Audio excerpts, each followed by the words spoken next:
The leader of a major political party in Kurdistan's region of Iran is speaking out in support of the Trump administration's policies of maximum pressure against the current Ayatollah regime. Here's One America's John Hines. Salah Bayezidi, who is the representative of the Kamala party, which is representing Kurds in Iran.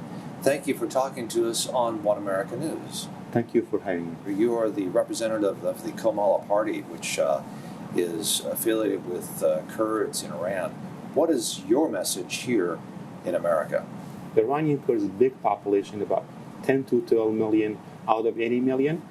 The Kurdish and the Kurds were since 1979, trying to reform, trying to democratic change in Iran. But I'm bringing this message to the Washington. So democratic change in Iran, you don't want a separate country like some of the other Kurds do? No, we want a federal state in Iran. How about the Trump administration policy with regard to Iran and the abrogation of the JCPOA? Is this an appropriate strategy in your view? Definitely it's an appropriate strategy, because in lack of military strike, we don't want to do anything military with Iran. At least should be option. The option is more sanction. It's worked in the past. We had it with South Africa in apartheid time. The sanctions. It worked with Iraq. We had the 2 decades Iraq until we went to fall the Saddam. So I think this is the best policy. And many critics says the sanctions are hurting ordinary Iranian, but that's not true.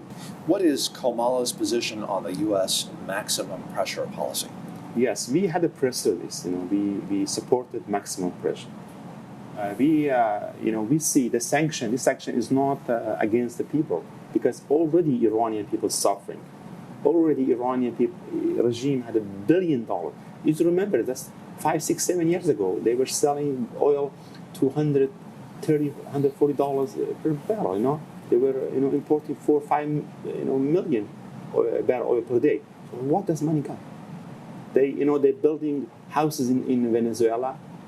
They're building hospitals across Africa. They're bringing the clergies, to Iran. So this money not go for Iranian people. And among them, the Kurds, the Iranian Kurds are very rich in mineral, gold, oil. Deliberately keep the underdeveloped. So yeah, we support the maximum pressure policy. What will it take to achieve democratic regime change in Iran? And what steps can the U.S. take that might be helpful, do you suppose? I think the Iranian people are ready to change. That's the Iranian people ready to change. Are ready to change. You remember, last November, it was the riot and protesting across Iran.